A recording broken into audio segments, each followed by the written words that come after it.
Oh, hi there. I didn't even realize you were there. Welcome to my bedroom. It's time for Girl Talk with Chronic Babes. Yeah, actually we really are in my bedroom because today we're talking about relationships and it seemed like the place to be if we were going to chat about that. So, without further ado, I have a question for you from a fellow Chronic Babe. Relationships! That's how she starts her message. It's really cute. How do you attempt to date? When do you share details about your life and how much? That's a good question for more than just relationships, but also for meeting new people. I dread the, what are you doing now? Oh, I'm disabled. Hard to answer. Even harder to explain it to a guy that you may be interested in. First, I want to tell you that I totally relate to your question and I understand it because I don't think that anybody who has illness hasn't been afraid at some point to divulge their status to someone else. It can be really scary. It's like you're afraid that someone could blow you off, that they could dismiss your concerns, that they could prejudge you, that you could be disqualified from some activity or job or whatever.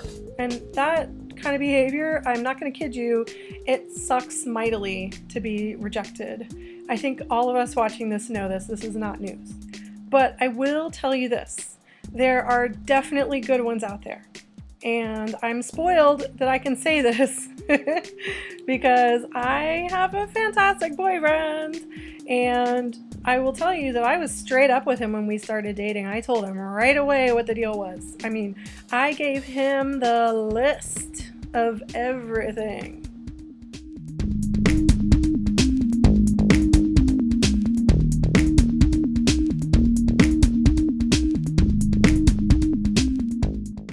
And I was freaked out at the time to do it. I mean, I had just ended a 13-year relationship and I had no idea what was going to happen. I mean, the person I was with before was the only person I'd been with since I had gotten sick.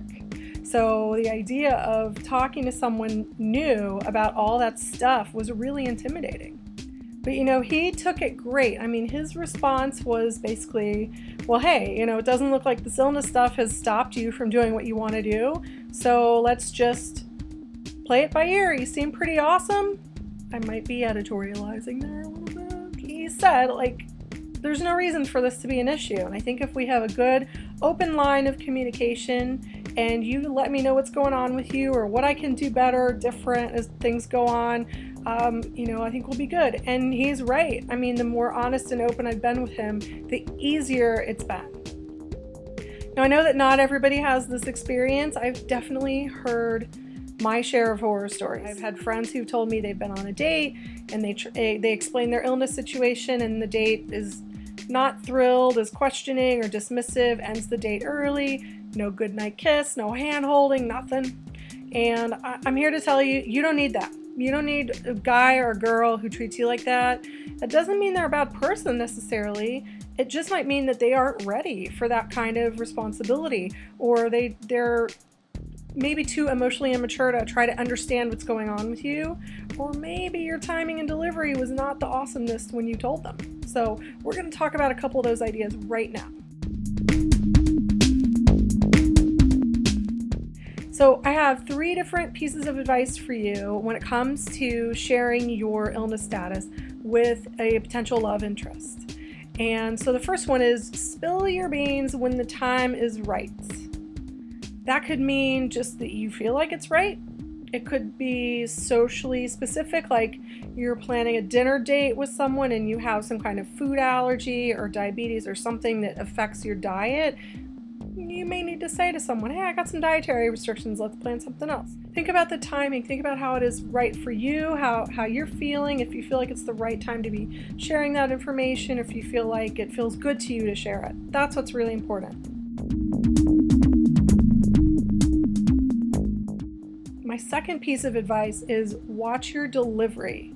Now, if you're all, oh, I'm sorry, I'm sick, I'm really going to be a bummer to hang out with because I'm sick all the time, I'm so sorry. Well, no one's going to want to be with someone like that. I'm sorry, but they don't. I don't want to be with someone like that. If I'm like that, I don't want to be with me when I'm like that.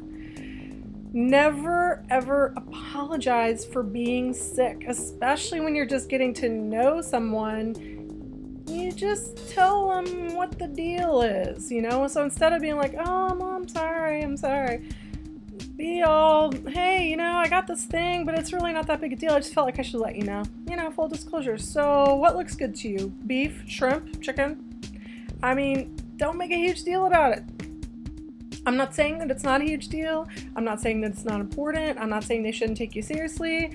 I'm saying maybe when you're on your first date or an early date, maybe you just put it into casual conversation in a way that makes sense. So you're not making them feel like this is this big tragedy that you have to freak out about. That it's really more like, hey, this is part of my life. And then that person will see you as a complete person, that illness does not define you, that it's just something that you deal with and you're being honest and open with them, and they'll probably appreciate it. Which leads to my third and final piece of advice on this, which is maybe gonna rock some boats. Some people don't believe this is right, but I'm gonna suggest to you the radical idea that you tell someone you're interested in right away.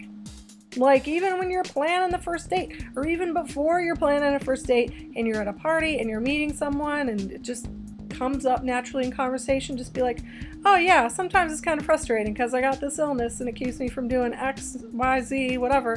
But you know, it's no big deal because I figured out some ways to work around it. I think it's kind of fun.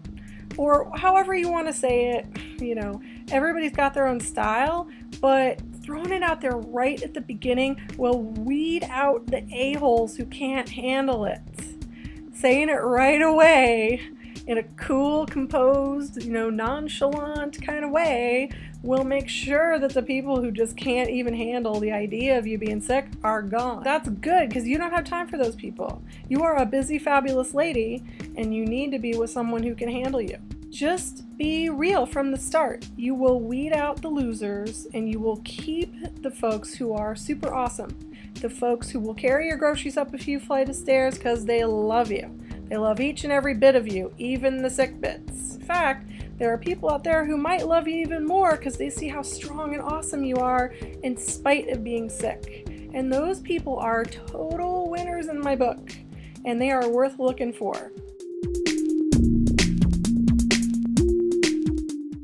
Okay, so I'm super curious to hear your thoughts on this because I think it's kind of a controversial topic. Everybody has an opinion about how to handle this, and I'm sure some of you are not going to agree with mine, or maybe you have ideas I didn't even think of. So do me a favor, put your comments below. There's my finger. Put your comments below. And don't forget to ask questions down there too, because next week I'll be answering more reader questions from you, as I'm going to do every week from now on as part of Girl Talk for Chronic Babes. So thanks for letting me into your homes today, getting all intimate with me in my bedroom. Special times. If you liked the video, right there, I think it's right there, hit the like button and let me know you like it, which is great. I love to see that. Who doesn't love a little bit of like? And certainly throw your questions down there, throw your comments, anything that you want me to answer in the next video. I would be happy to do so. All right, until we meet again, be AWAP, that's as well as possible. Take it easy. Smooches. Mwah.